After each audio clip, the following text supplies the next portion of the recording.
Hebreus capítulo 2, versículo 14. E vamos dar continuidade ao tema que o pastor iniciou na quarta-feira à noite, que é libertados da escravidão. Outrora nós vivíamos na escravidão, mas o Senhor nos libertou dela. Hebreus capítulo 2, versículo 14 e 15. A palavra da revelação de Deus diz assim: visto, pois, que os filhos têm participação comum de carne e sangue, destes também ele igualmente participou. Quer dizer que ele está dizendo que todos os filhos de Deus que foram criados antes da fundação do mundo, a imagem e semelhança de Deus como seres espirituais. Você já conhece que a tua verdadeira identidade é de um espírito. Mas um dia Deus te predestinou a esta terra e Ele revestiu no ventre da tua mãe o teu espírito de carne. Você assumiu um corpo. Todos os filhos de Deus, todos, participam de carne e sangue, diz a Bíblia. Mas o apóstolo, por revelação de Jesus, ele diz que destes, carne e sangue, Deus também um dia participou. Quer dizer que um dia Deus se fez carne. O Verbo se fez carne.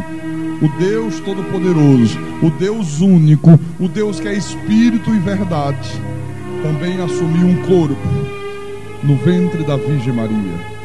A única diferença é que o corpo que Deus habitou na plenitude da sua santidade, do seu poder, foi um corpo gerado pelo próprio Deus, aonde não havia a semente do pecado, diferente do nosso, né? E para que Deus assumiu um corpo? Ele diz: para que por sua morte, a morte do corpo, porque Deus não morre, né? Destruísse aquele que tinha o poder da morte, a saber, o diabo, e livrasse todos que pelo pavor da morte estavam sujeitos à escravidão por toda a vida. Olha, vamos orar ao nosso Deus para que Ele nos dê uma compreensão profunda sobre esta verdade aqui. Isso vai trazer paz, isso vai dar condições a você de viver sempre de cabeça erguida, com a consciência de que você é mais do que vencedor. Vamos orar ao nosso Deus agora, em nome de Jesus. Oremos ao Senhor.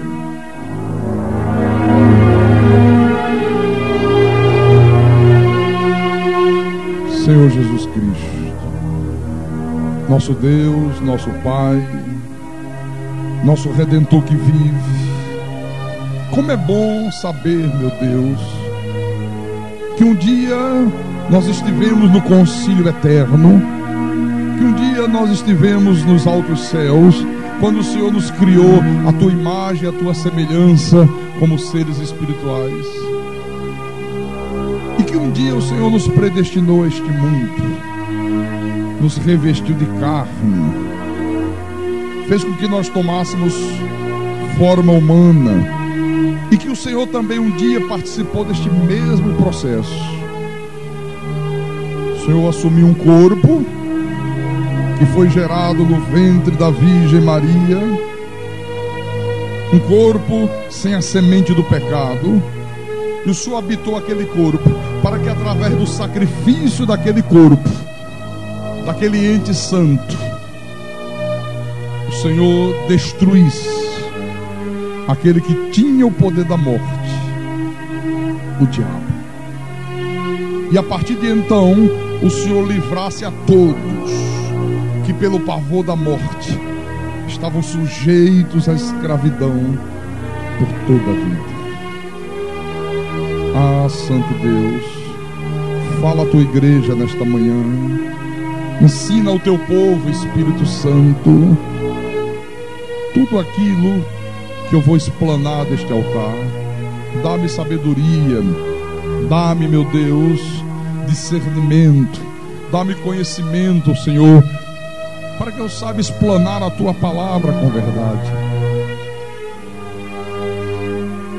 E que o Senhor seja glorificado, meu Pai, através de tudo aquilo que for proclamado deste altar.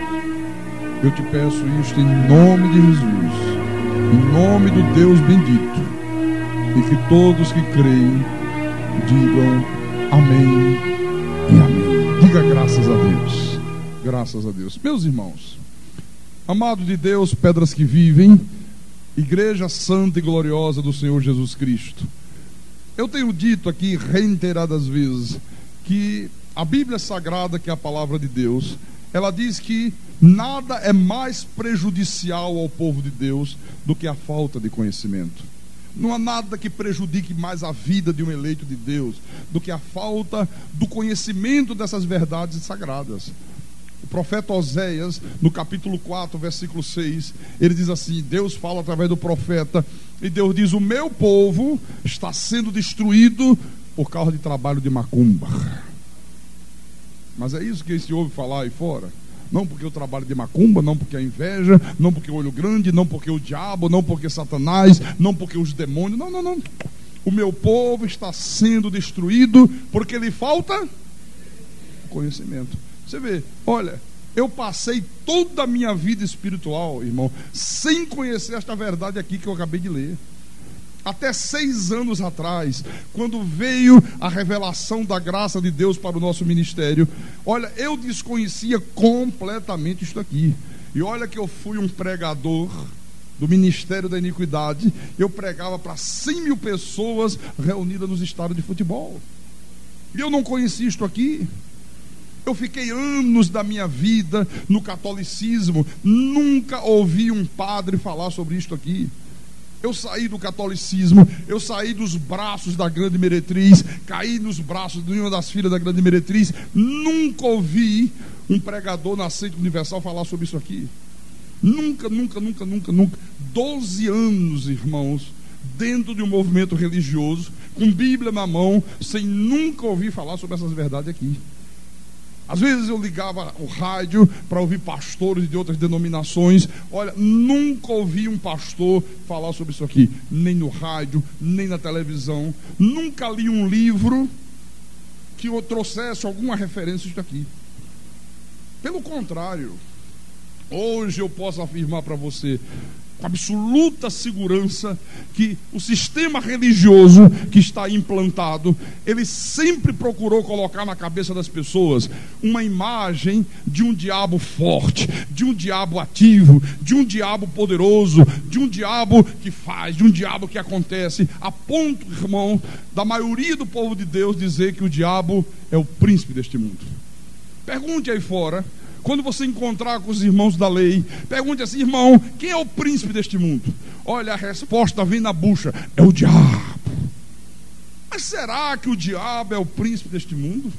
Olha, se aqui está dizendo que Jesus, né, com seu sacrifício na cruz destruiu o diabo, como é que o diabo é o príncipe deste mundo? No livro de João, eu quero mostrar en passant para você, de passagem para você, no capítulo 12, versículo 31, antes do Senhor ser sacrificado na cruz, antes de acontecer isto que Paulo revela à igreja, em Hebreus 2,14, Jesus disse assim, quando estava se aproximando o momento do Calvário, no versículo 31 do capítulo 12 de João, ele disse, chegou o momento de ser julgado este mundo. E agora, há 2000 anos atrás, agora lá na cruz, o seu príncipe será expulso. Eu pergunto, foi expulso ou não foi expulso? Foi. Olha, a coisa é tão tremenda, a coisa é tão violenta, a coisa é tão diabólica, meus irmãos, que essas seitas de corrente, o sistema pentecostal de uma maneira particular, olha, todos eles vivem em função da figura do diabo. Sem a figura do diabo, olha, essas seitas e todo o sistema pentecostal acabaria. Porque eles vivem em função da figura do diabo.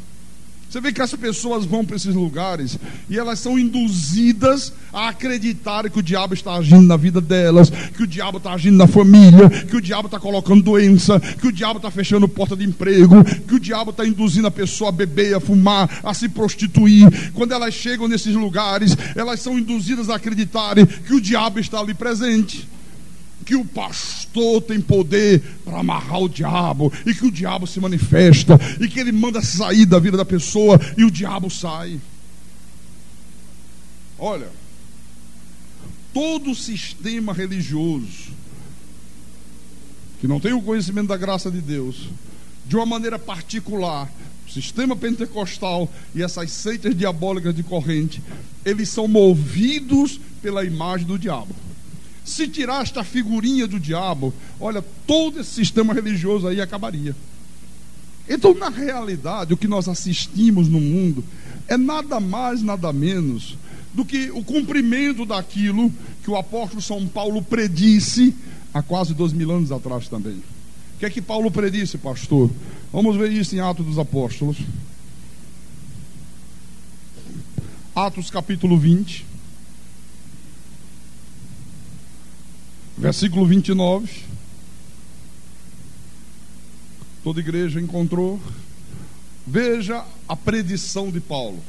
Ele disse assim: eu sei que depois da minha partida, entre vós, a igreja, né, penetrarão lobos vorazes, que não pouparão o rebanho, e que dentre vós mesmos se levantarão homens falando coisas pervertidas para arrastar os discípulos atrás deles. Você vê, eles falam coisas pervertidas, e aí as pessoas começam a acreditar que estão debaixo da atuação do diabo, que o diabo está agindo na vida delas, e elas passam a viver um pavor tremendo, e elas passam a viver escravas do medo do diabo. Esta é que é a verdade. Olha, aí fora, irmãos, aonde a revelação da graça de Deus não existe, o povo de Deus vive com pavor. Tem pavor do diabo, tem pavor de macumba, tem pavor de inveja, tem pavor de olho grande. Se falar no demônio, as pessoas tremem. Eu estou falando às pessoas que estão dentro das igrejas. Eu estou falando às pessoas que carregam Bíblia debaixo do braço. Por que elas têm este pavor, pastor? Por que quando fala para um crente, olha, alguém botou um olho grande, ele fica tremendo? Quando fala de um trabalho de macumba, quando fala do demônio, ele sente arrepio, ele acha que o demônio está em derredor, ele acha que a possibilidade do demônio entrar na vida dele, trazendo mais sede. Por quê? Porque eles não conhecem esta verdade aqui. Então Paulo disse: e que dentre vós mesmos se levantarão homens falando coisas pervertidas para arrastar os discípulos atrás deles. Como é que eles falam coisas pervertidas? Dizendo que o diabo destrói casamentos, dizendo que o diabo leva pessoas ao vício, que o diabo é que faz a pessoa beber, que o diabo é que faz a pessoa fumar, dizendo que o diabo lança filhos de Deus no inferno. Então as pessoas vão ouvindo isso, vão ouvindo essas coisas pervertidas, e sem se aperceber, irmãos, elas vão ficando com uma impressão, uma sensação de que o Deus da Bíblia é um Deus impotente. Você está prestando atenção? Você está percebendo a gravidade disto aqui? Só que isto não é verdade. O Deus da Bíblia não é impotente. O diabo não tem mais nenhum poder sobre a tua vida. O diabo não tem mais nenhum poder sobre a vida de nenhum filho de Deus, meu irmão. Se você esteve aqui na igreja quarta-feira à noite, você lembra que eu falei aqui na igreja que quando a Bíblia diz que Deus se fez carne para que através da sua morte ele destruísse aquele que tinha o poder da morte, a saber, o diabo. Eu disse que esta palavra destruir no texto grego original é cartagel, e que esta palavra cartagel significa o quê? Que o Senhor Jesus aboliu, que o Senhor Jesus anulou, que o Senhor Jesus tornou inativo todo o poder do diabo em relação à vida dos filhos de Deus. Então na cruz, Jesus cartagel o diabo. Jesus na cruz do Calvário, através da sua morte, através do seu sangue derramado, ele aboliu, ele anulou, ele tornou inativa. qualquer força, qualquer poder do diabo em relação à vida daqueles que ele predestinou para a salvação. Então você tem que crer que o diabo não tem mais nenhum poder sobre a tua vida. O poder do diabo está cartagel, está abolido, está anulado. O poder do diabo está completamente inativo. Os nossos irmãos da lei, você vê, coitados, né? Nós éramos assim também. Eles vivem fazendo jejum para derrotar o diabo. Eles sobem os montes. Não, temos que buscar poder para nos fortalecer na luta contra o diabo. Olha, a Bíblia está dizendo aqui que Jesus já derrotou o diabo na cruz.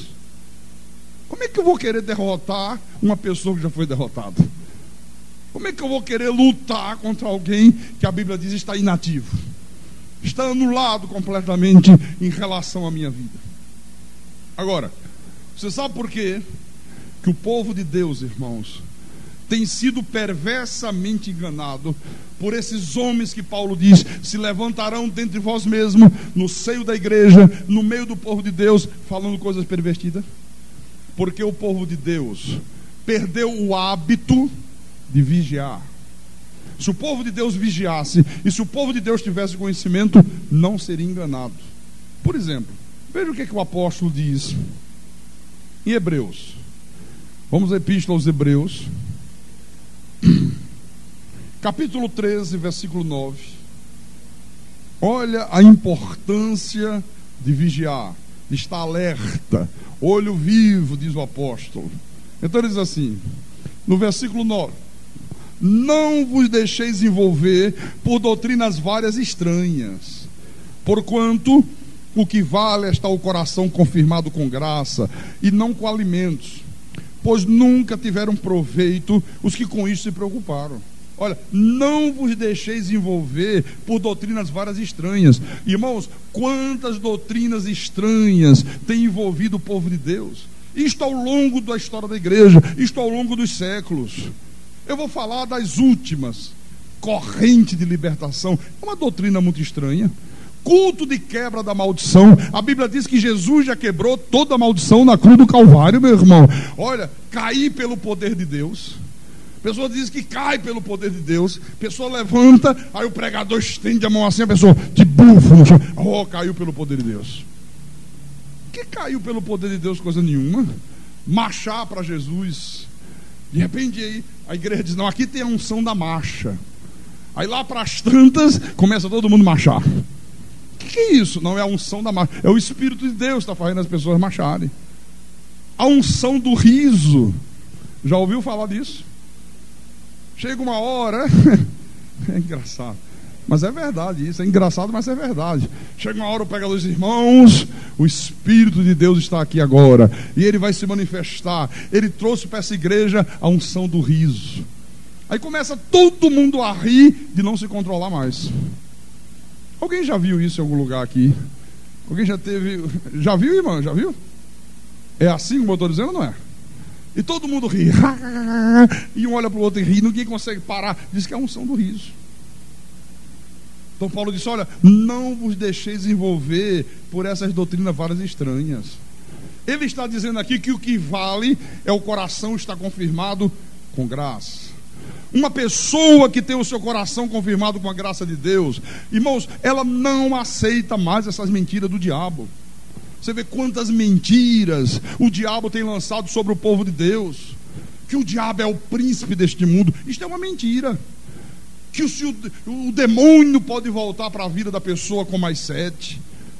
Que a pessoa tem que se libertar numa corrente de 12 sextas-feiras do descarrego. Isto é uma mentira de Satanás. Então, essas seitas de corrente, principalmente, elas são pródigas, irmãos, em incutir na mente do povo de Deus as mentiras do diabo. Olha, elas são pródigas em fazer isso. Você vê, como é que é a confissão de uma pessoa, de um crente, que não tem o seu coração confirmado com a graça de Deus? Como é que ele fala? Ele diz assim, olha, eu fui fazer um concurso aí, mas eu não consegui passar no concurso. Olha, eu estudei tanto, eu me preparei, mas na hora H deu tudo errado. O diabo colocou a mão dele no meio. Ele disse que não passou no concurso porque o diabo impediu. Você vira para o outro: oh, irmão, eu estou desempregado, estou doente, eu acho que tem um encosto na minha vida. Agora é negócio de encosto, né? É encosto para lá, encosto para cá. Amados de Deus, quem tem o coração confirmado com a graça de Deus não fala desta forma, não fala desta maneira. A pessoa que tem o coração confirmado com a graça de Deus, ela sabe da sua verdadeira posição espiritual nesta terra. Por exemplo, em Hebreus mesmo, no capítulo 12, versículo 22, veja o que diz a palavra. Olha a tua posição espiritual hoje. Mas tendes chegado ao monte Sião, e à cidade do Deus vivo, a Jerusalém celestial, e a incontáveis hostes de anjos, e a universal assembleia, igreja dos primogênitos arrolado nos céus, e a Deus, o juiz de todos, e ao espíritos dos justos aperfeiçoado. Quer dizer que hoje tu estás na cidade do Deus vivo. Hoje a tua posição é que você está na Jerusalém celestial, que Paulo diz é a igreja dos primogênitos arrolado nos céus. E ele diz: o teu espírito está aperfeiçoado. O que a palavra diz? Com um único sacrifício ele aperfeiçoou para sempre. Quantos estão sendo santificados? Então você tem que crer de uma maneira absoluta, irmão, na vitória de Jesus e na derrota do diabo lá na cruz do Calvário. Você tem que crer nesta verdade, porque quem não crê nisto vive enganado aí fora. Olha, o diabo não tem poder sobre a vida dos filhos de Deus, não tem. Agora, ele usa os seus ministros para lançar mentiras e criar com essas mentiras pavor na vida dos filhos de Deus. Esta é que é a verdade. Por exemplo, no livro de João, Mateus, Marcos, Lucas, João, pastor, quer dizer que ele lança mentiras? Lança. Olha só, capítulo 8, versículo 44. O Senhor estava falando com pessoas que eram verdadeiramente filhas do diabo, e elas estão por aí, elas existem. Às vezes estão dentro da igreja, às vezes está no teu lado, às vezes senta no teu lado no ônibus, no transporte alternativo, às vezes é um vizinho, às vezes é uma pessoa no teu local de trabalho. E o Senhor diz assim: vós sois do diabo, que é o vosso pai, e quereis satisfazê-los os desejos. Ele foi homicida desde o princípio e jamais se firmou na verdade, porque nele não há verdade. Quando ele profere mentira, fala do que lhe é próprio, porque é mentiroso e pai da mentira. Então o que é que ele faz? Profere mentiras. A Bíblia diz que o maligno não te pode mais tocar. Olha, eu vejo o povo de Deus aí fora dizendo que pode. Você fala isto: não, irmão, o demônio não pode mais tocar, tu és um filho de Deus. Olha, os irmãos da lei compram uma briga. Como é que você diz que o diabo, quer dizer que vocês não creem no diabo? Não, nós cremos no Deus da Bíblia. Eu não creio em diabo coisa nenhuma. Eles criam uma guerra. A Bíblia Sagrada diz, a palavra de Deus diz que Jesus já nos libertou do império das trevas. As pessoas aí fora dizem: não, tem que se libertar hoje, numa corrente de 12 semanas. Olha, o diabo é o pai da mentira, diz a palavra. Tudo que é contrário à Bíblia, pode ter certeza, é mentira do diabo. Vem do diabo. Jesus disse que a palavra de Deus é a verdade. Ele disse: a tua palavra é a verdade. Ah, pastor, eu não tenho condições de vencer na vida, pastor. Eu não tenho condições de passar naquele concurso público, pastor. Eu não tenho condições de montar um negócio. Eu queria tanto vencer, eu queria tanto ser um comerciante, eu queria tanto montar um comércio, eu queria tanto, pastor, fazer um concurso aí para o INSS, mas eu não tenho condições. Olha, isso é uma mentira do diabo, meu irmão. A Bíblia Sagrada diz que você pode todas as coisas naquele que te fortalece. Você pode tudo. absolutamente tudo. Não aceite nunca que alguém lance na tua mente esta mentira de Satanás de que tu não podes alguma coisa. Tu pode todas as coisas. Em Jesus nós podemos tudo. Diga para o teu irmão do lado, diga: em Jesus tu pode tudo, meu irmão. Diga: em Jesus tu pode tudo. E agora confesse você mesmo, diga: tudo eu posso naquele que me fortalece. Esta é a verdade. Você quer ver? Abre Romanos, por favor. Como é bom a gente conhecer essas verdades, não? Isso levanta a nossa autoestima, isso devolve a tua confiança, isso faz com que você parta resoluto para colocar em prática os teus planos, teus sonhos, teus projetos, sabendo que tu podes tudo. Então, Romanos capítulo 8, versículo 37. Em todas estas coisas, porém, somos mais que perdedores. Não, somos o quê? Mais do que vencedores por meio daquele que nos amou. Olha, e você sabe por que você é mais do que vencedor? Você saberia dizer por que você é mais do que vencedor? Qual é a razão que nós podemos afirmar: eu sou mais do que vencedor, eu sou mais? Nós não somos vencedores, nós somos mais do que vencedores. Você sabe por quê? Porque Jesus venceu. É por isso. Veja, por favor, em 1 Coríntios, capítulo 6, versículo 17. A palavra diz assim: mas aquele que se une ao Senhor é um espírito com Ele. Olha, aquele que se une ao Senhor é um espírito com o Senhor. O teu espírito se fundiu com o Espírito de Jesus. Isso significa dizer o quê? Que a vitória de Jesus é a nossa vitória.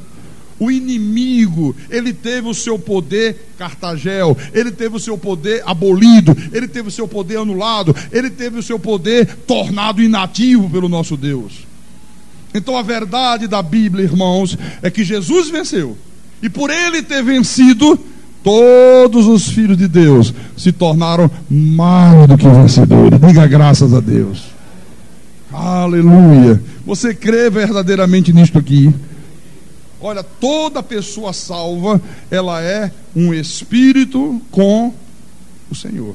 Em Apocalipse, vamos conhecer mais verdades. Capítulo 1, versículo 17 e 18. Na visão que João teve do Cristo glorificado. E ele diz assim: quando o vi, caí a seus pés como morto. Porém ele pôs sobre mim a mão direita, dizendo: não temas, eu sou a segunda pessoa da Trindade. Ah, não foi isso que ele falou? Ah, desculpa. Não, isso aí foram os padres que inventaram no concílio de Niceia, que ele é a segunda pessoa, que o Espírito Santo é a terceira, sabe? Não. Jesus não disse, Jesus disse: eu sou o primeiro e o último. Ele disse: eu sou o Deus Todo-Poderoso, eu sou o Senhor, eu sou Deus. Versículo 18. E aquele que vive, estive morto, mas eis que estou vivo pelos séculos dos séculos, e tenho as chaves da morte e do inferno. Olha, todo mundo pensa que é o diabo que manda, todo mundo pensa que é o diabo que mata. Não porque o diabo mata, não porque o diabo matou, não porque o diabo lançou a pessoa no inferno. Irmãos, quem tem a chave da morte e do inferno é Jesus. Jesus é que tem o poder absoluto, Jesus é que comanda todas as coisas, Jesus é que é o soberano, Jesus é que comanda tudo que acontece nesta terra, meu irmão. Você tem que crer nisto aqui. Ele é o absoluto, Ele é o soberano, Ele é o Deus Todo-Poderoso. Olha, eu vou dizer uma coisa para você. Por Ele ter a chave da morte e do inferno, nem a morte pode te derrotar. A morte não é o fim da tua existência. A sepultura, o túmulo, meu irmão, não pode te deter. Por quê? Porque o teu espírito viverá eternamente com Deus. Diga graças a Deus. Fala para esse irmão aí do lado, diga: o teu espírito viverá eternamente com Deus, meu irmão. Aleluia. E os filhos do diabo, pastor, ele lançará no inferno. É ele que tem a chave da morte e do inferno. Acabou a história. No livro de João, vamos lá, João capítulo 5, versículo 28. Todos acharam? Então vou ler. João capítulo 5, eu falei, versículo 28 e 29. Não vos maravilheis disto, porque vem a hora em que todos os que se acham nos túmulos ouvirão a sua voz e sairão. Os que tiverem feito o bem, para a ressurreição da vida. Os que tiverem praticado o mal, para a ressurreição do juízo. Quer dizer que o Senhor está dizendo: olha, haverá um dia que todos que tiverem morrido, todos que estiverem no túmulo, ouvirão a sua voz, ouvirão a voz de Deus, e todos vão sair dos túmulos. Uns vão ressuscitar, né? Os eleitos de Deus, os que praticaram o bem, para viver eternamente com Deus. Os filhos do diabo, para serem lançados no lago de fogo e enxofre, onde acontece a segunda morte, onde é o inferno. Olha, tudo isso aqui já está determinado pelo Deus Todo-Poderoso. E tudo isso aqui vai acontecer da maneira que Deus determinou na sua soberania. Amém? Tiago, o irmão do Senhor. Vamos lá na epístola de Tiago, capítulo 4. Como é bom saber disto, não? Você vê, o povo de Deus aí tem medo, né? Será que você salvo? Será que quando você salvo? Os pregadores lançam o maior pavor no povo de Deus, né? Irmão, tu tens que estar preparado. Eis que o Senhor está à porta. Eis que o Senhor volta hoje, como é que fica a tua vida? E se voltar amanhã? Ai meu Deus. Ai, se Jesus voltar hoje? Ai, que eu não vou estar preparado. Ai, que eu posso ir para o inferno. Você sabe o que é uma pessoa viver a vida inteira com medo de ir para o inferno? Isso não é vida, meu irmão. Uma pessoa dessa não tem paz. Uma pessoa dessa é: sujeitai-vos, portanto, a Deus, mas resisti ao diabo, e ele fugirá de vós. Aí quando o povo de Deus lê isso aqui, imagina logo um diabo presente em espírito, que o diabo está ali, que tem que resistir, que tem que fazer uma batalha espiritual, que tem que fazer jejum, que tem que se armar de armas para enfrentar o Satanás. Não. Primeiro ele diz: sujeitai-vos, portanto, a Deus. Como é que eu me sujeito a Deus? Crendo nessas verdades aqui. Quando eu creio no que a Bíblia diz, quando eu creio que o meu Deus na cruz do Calvário anulou, aboliu, tornou inativo todo o poder do diabo em relação à minha vida, quando eu creio que eu sou um predestinado, que eu sou um eleito, que eu estou nas mãos de Jesus, que das mãos de Jesus ninguém me arrebata mais, que o meu nome está escrito no livro da vida, ninguém apaga mais. Olha, eu estou me sujeitando a Deus. Como é que eu resisto ao diabo, pastor? Rechaçando com a verdade de Deus todas as mentiras do diabo. O que acontece então? Olha aqui: e ele fugirá de vós. Você já reparou?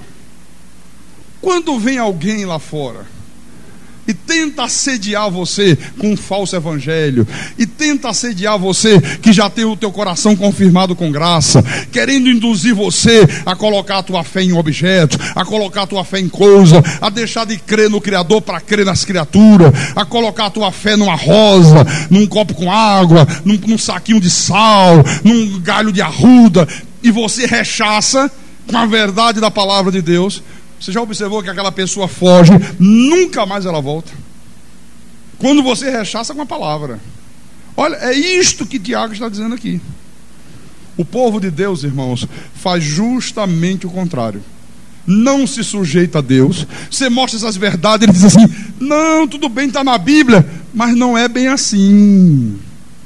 Não, mas não é desta forma. Não, irmão, mas Jesus veio, havia um valente, veio um mais valente, amarrou o valente. Aí um pastor americano escreveu num livro e disse assim: não, é verdade, a Bíblia diz que o diabo está amarrado, só que é assim: quando você tem um quintal bem grande, olha o que o sujeito bolou na cabeça dele. e você tem um cachorro bem feroz, e você amarra ele com uma corrente bem grande, ele fica rodando todo o teu quintal.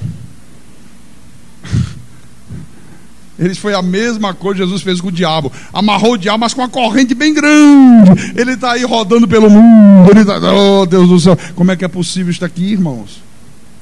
Você está compreendendo? E o povo de Deus aceita isto. O povo de Deus não se sujeita a Deus. O povo de Deus não resiste ao diabo. Vem qualquer mentira do diabo, o povo de Deus aceita. Não, porque ali na esquina, olha, Deus está se manifestando, as pessoas estão caindo pelo poder de Deus. Todo mundo acredita que as pessoas estão ali caindo pelo poder de Deus. Olha, está nascendo dente de ouro. Ah, Jesus amado. Dente de ouro. Viu? Todo mundo acredita que é Deus. Agora fala as verdades da Bíblia. Ninguém acredita. Ninguém acredita. Quando você fala a verdade, as pessoas dizem que você é herege. Chamo você de herege. Eu passei, irmãos, olha, 12 anos, rádio, televisão, esse país inteiro me conhecia, e eu pregava as mentiras de Satanás. Foram os tristes anos da ignorância e da incredulidade. Nunca ninguém me chamou de herege. Olha, eu era paparicado, todo mundo batia nas costas, os pregadores da lei, de Assembleia de Deus, de Batista, não, pastor Carlos, aquele ali tem muita unção, não, aquele homem, é verdade, você vê, veja lá, olha o que Deus está fazendo, olha o que Deus está fazendo, sabe? E o que eu falava? O diabo está na tua vida, olha você que está desempregado, é o tranca-rua. Você que está com o teu marido, que arranjou um amante, é a pombagira que está no teu marido. Venha se libertar, venha se libertar, venha se libertar. Só falava heresia. Hoje que eu prego essas verdades aqui, olha, não aparece um nem para me dar bom dia. Todos me viraram as costas. Será que não aconteceu a mesma coisa com o apóstolo Paulo? Enquanto Paulo era um fariseu, enquanto Paulo combatia a verdade de Deus, olha, as autoridades religiosas da época estavam do lado de Paulo, davam toda a força, davam permissão a Paulo para perseguir a igreja, para prender os cristãos, para bater nos cristãos, para matar os cristãos. Quando os olhos de Paulo foram iluminados por Deus, e Paulo começou a proclamar este evangelho da graça de Deus, todos lhe viraram as costas e começaram a querer assassinar Paulo. Então, quando você não se sujeita a Deus, e quando você não resiste ao diabo, olha, isso entristece o Espírito Santo. Entristece o Espírito de Deus que está na tua vida. Em Efésios, capítulo 4, versículo 30, o Senhor diz assim: e não entristeçais o Espírito de Deus, no qual fostes selados para o dia da redenção. Você vê?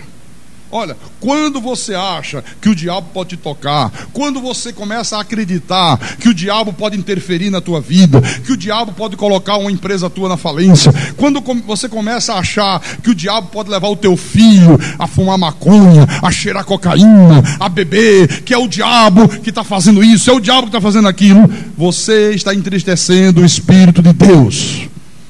Você entristece o Espírito de Deus, porque Deus já destruiu o diabo. O diabo não pode mais interferir na tua vida, meu irmão. Não entristeça o Espírito de Deus.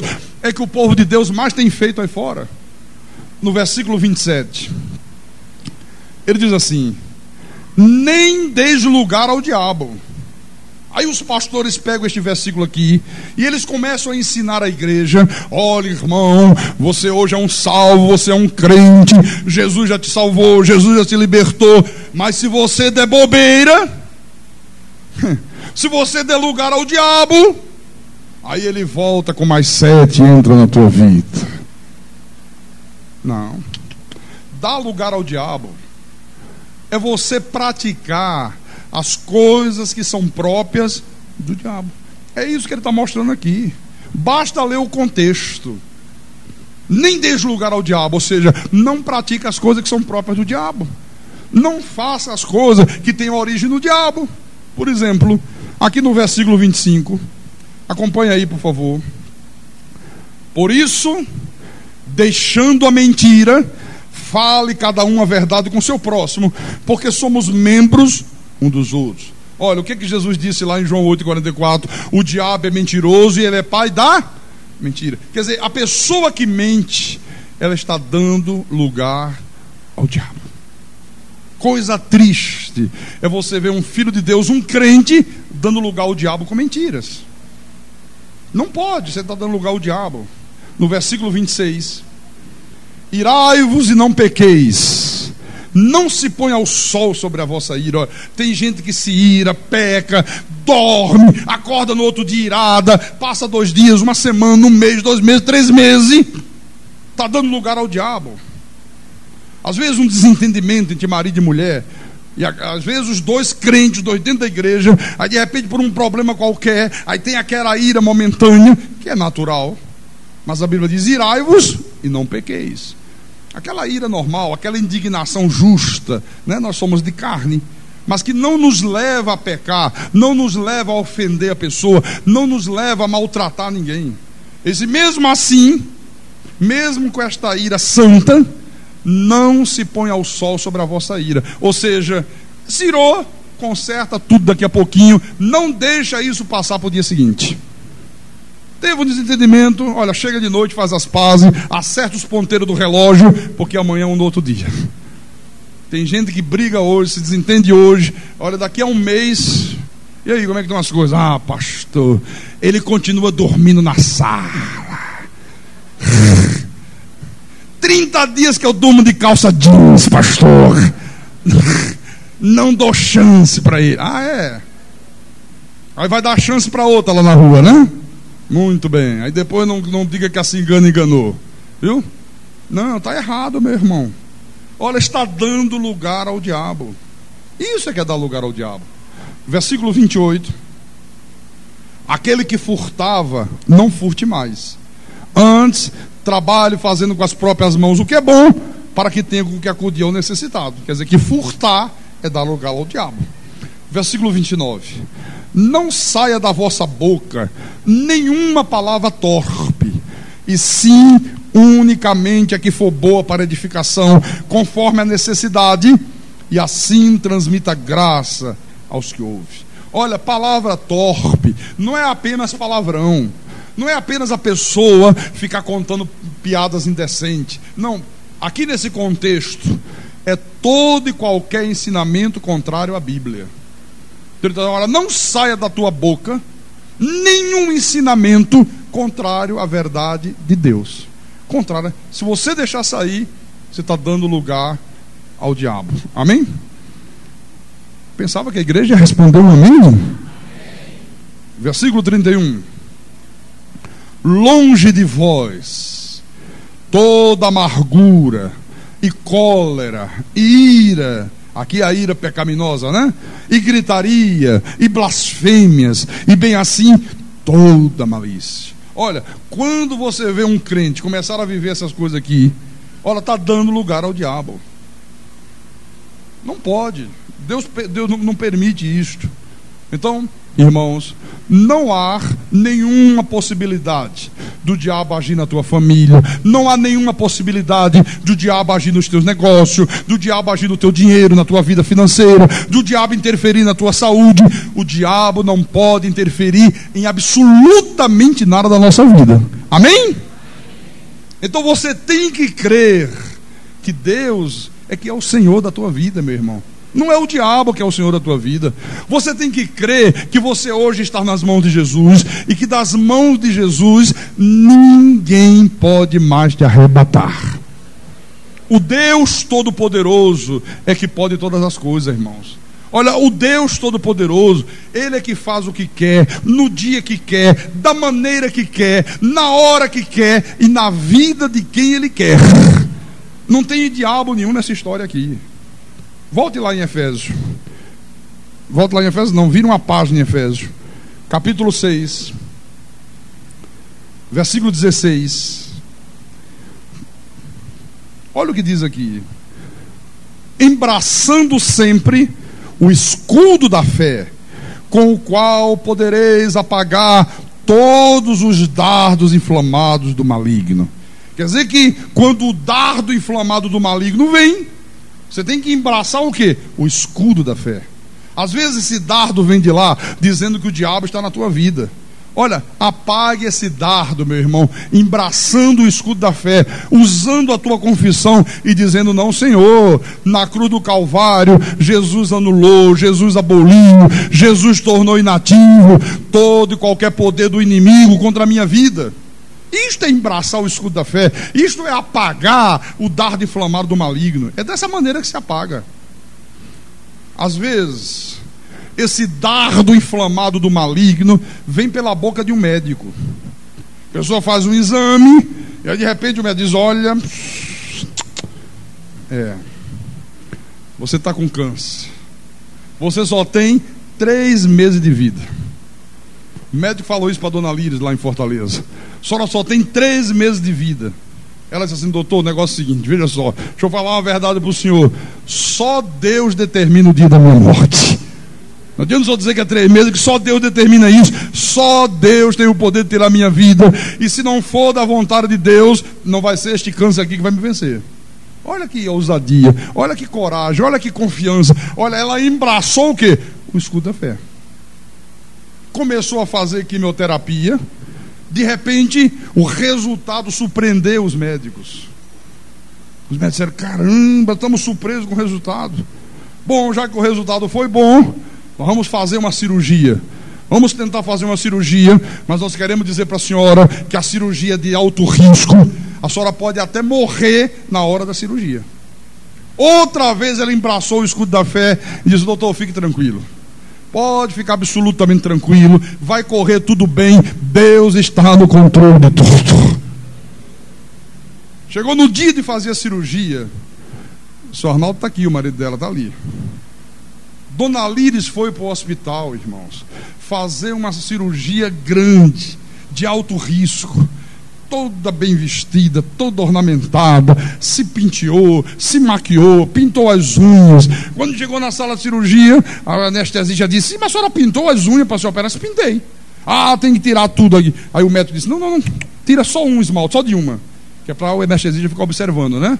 Eles observam muita coisa pelas unhas. Deixa ela assim como ela está, que ela está linda. Reuniu a equipe médica: vamos começar. Espera aí, vamos fazer uma oração aqui, doutor. Ela mesma fez a oração. Ela disse: doutor, fique tranquilo, que o Espírito de Deus vai dirigir as suas mãos. O médico disse depois para ela: olha, dona Líris, a maioria das pacientes desmaiam antes de entrar na sala de cirurgia. Às vezes tem que transferir para outra semana. Às vezes eu vou fazer a cirurgia já nervoso, só em ver o desespero da pessoa. Nunca fiz uma cirurgia com tanta calma, com tanta tranquilidade como eu fiz a da senhora. Você sabe o que os médicos estão fazendo? Eles fazem reunião, muita gente sofrendo dessa doença, e as pessoas entram em desespero, as mulheres ficam desesperadas, gente que quer se matar, gente que quer suicidar, e eles fazem reunião com psicólogo. Dona Líris é chamada agora para dar palestra para essas mulheres. Aleluia, louvado seja o nome de Jesus Cristo. Louvado seja o nome de Jesus.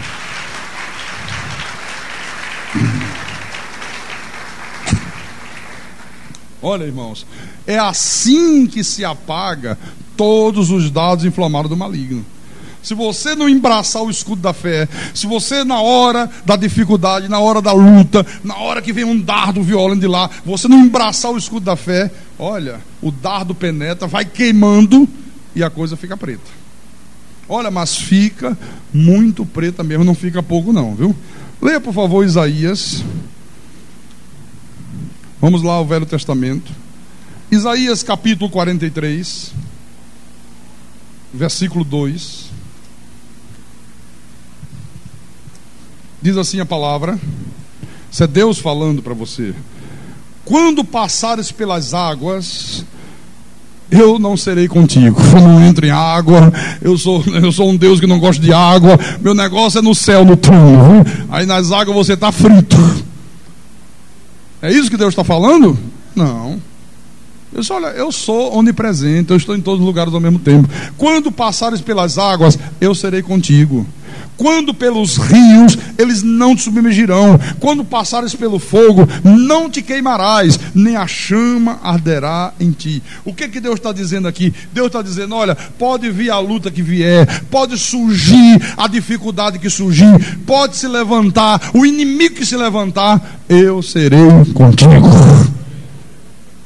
Você não vai perder, você não vai ser derrotado, o inimigo não vai poder te fazer mal. Quer dizer então que não é o diabo, não são os demônios, é Deus que é contigo. Diga, Deus é comigo. Diga, Deus é comigo. Fala para o teu irmão aí, Deus é contigo, meu irmão. Diga, Deus é contigo. A igreja precisa crer nisto. Em 1 de João, capítulo 5, versículo 18, o Senhor diz assim: sabemos que todo aquele que é nascido de Deus não vive em pecado. Quem é nascido de Deus, diga amém. Olha, quem é nascido de Deus não vive em pecado, não vive na prática do pecado, não vive habitualmente em pecado, porque pecar todos nós pecamos. O mesmo João diz aqui nessa epístola: se alguém disser que não tem pecado, é mentiroso. Mas ele está dizendo aqui, não vive em pecado. Este verbo aqui está no particípio presente, está dizendo, não vive habitualmente em pecado, não vive continuamente em pecado. Só quem vive habitualmente no pecado são os filhos do diabo. Antes, aquele que nasceu de Deus o guarda, e o maligno, olha, isto aqui é a verdade, irmãos. Pode o maligno tocar em você que é de Deus? Não. Então você tem que se habituar, viu, a dizer que você é uma pessoa de Deus, nascida de Deus. No capítulo 4 dessa mesma epístola, versículo 4, João diz assim: filhinhos. Olha como é que o ministro de Deus chama o povo de Deus: filhinhos. Os falsos profetas chamam assim: gafanhotos. Você tem que saber que você é servo inútil, estrume do cavalo do bandido. Você que é estrume, rapaz. Eu sou estrume de cavalo de coisa nenhuma. Eu sou filho amado do Pai. Eu sou ovelha de Jesus Cristo. Amém? Então, filhinhos, vós sois de Deus. Olha, vós sois de Deus. Quem é de Deus, diga amém. Olha, você tem que se habituar a dizer que tu és de Deus. Você tem que se habituar, meu irmão, a confessar isso: eu sou de Deus. Você não é do diabo, não. Tu és de Deus, tu és propriedade exclusiva de Deus. Vós sois de Deus e tendes vencido os falsos profetas, porque maior é aquele que está em vós do que aquele que está no mundo. Você já tem vencido os falsos profetas. Você é de Deus. Nós já vencemos os falsos profetas, viu? Coisa de falso profeta não tem mais espaço na nossa vida, meu irmão. Não entra, não tem mais. Nós já vencemos tudo isso. Ninguém nos engana mais. Nenhum falso profeta nessa terra consegue mais nos iludir, consegue mais nos enganar. Nós somos de Deus. Amém? Apocalipse capítulo 12, versículo 11, diz assim: eles, pois, o venceram por causa do sangue do Cordeiro e por causa da palavra do testemunho que deram. E mesmo em face da morte, não amaram a própria vida. Olha, eles o venceram, diz a palavra. Por causa de quê? Do sangue do Cordeiro. Não foi por causa de um credo, não foi por causa de vãs filosofias. Eles o venceram por causa do sacrifício de Jesus, por causa do sangue que foi derramado lá no Calvário. Por isso que eu disse aqui no início: a vitória de Jesus é a nossa vitória, meu irmão. Olha, nada pode te vencer. Doenças, drogas, fome, miséria, tribulação, perseguições, perigos, lutas, blasfêmias. Olha, em todas essas coisas, a Bíblia diz que nós somos mais do que vencedores. Jesus já te deu a vitória. Então você tem que se impor vivendo esta verdade aqui da Bíblia. Você tem que se fazer respeitar como um homem de Deus. Olha, faça-se respeitar, minha irmã, como uma mulher de Deus. O inimigo não tem mais nenhuma influência sobre a tua vida. Ele não tem mais nenhuma influência sobre os teus sonhos. Ele não tem mais nenhuma influência sobre os teus filhos. Ele não pode ter nenhuma influência sobre os teus projetos de vida. Não pode. Então eu quero que você saia daqui esta manhã de cabeça erguida. Eu quero que você saia aqui da igreja hoje com aquele ímpeto de que você é mais do que vencedor. Olha, em frente à vida, em frente às lutas lá fora, tome posse do troféu da vitória, porque a vitória já te pertence, meu irmão, em nome de Jesus Cristo. Tu tens que ter a ousadia de dizer: maior é aquele que está em mim do que aquele que está no mundo. Diga, confessa aí. Diga: maior é aquele que está em mim do que aquele que está no mundo. Diga: eu sou mais do que vencedor. E se alguém lançar um dardo inflamado, rechaça esse dardo. Embrace o escudo da fé. Olha, tu tens um Deus na tua vida, irmão, que pode todas as coisas. Deus pode nesta manhã fazer um morto se tornar vivo. Deus pode nesta manhã pegar uma pessoa que entrou aqui derrotada e tornar esta pessoa um grande vitorioso, um grande vencedor. Deus pode pegar alguém que entrou aqui hoje atolado em dívidas, sendo ameaçado por um agiota, desesperado da vida, aflito, e Deus tornar esta pessoa próspera, meu irmão. Deus tem este poder. Ele abriu o mar vermelho, Ele fez a água jorrar da pedra, Ele derrubou as muralhas de Jericó. O nosso Deus, o Deus que habita na tua vida, livrou Daniel da cova dos leões. O Deus que habita na tua vida livrou Sadraque, Mesaque e Abidnego de uma fornalha 7 vezes acesa. O que esse Deus não pode fazer? Ele ressuscitou Lázaro depois de 4 dias sepultado, meu irmão. E a Bíblia diz que Ele é o mesmo ontem, hoje e será para todo sempre. Aleluia, aleluia, aleluia. Louvado seja o nome de Jesus Cristo. Mais forte ainda, mais forte, para a glória de Deus. Aleluia. Diga: eu sou mais do que vencedor. Diga: eu sou mais do que vencedor. Diga: o maligno não pode mais tocar. Diga e confessa, maior é aquele que está em mim do que aquele que está no mundo. Oh, aleluia, aleluia. Fique de pé agora, toda a igreja.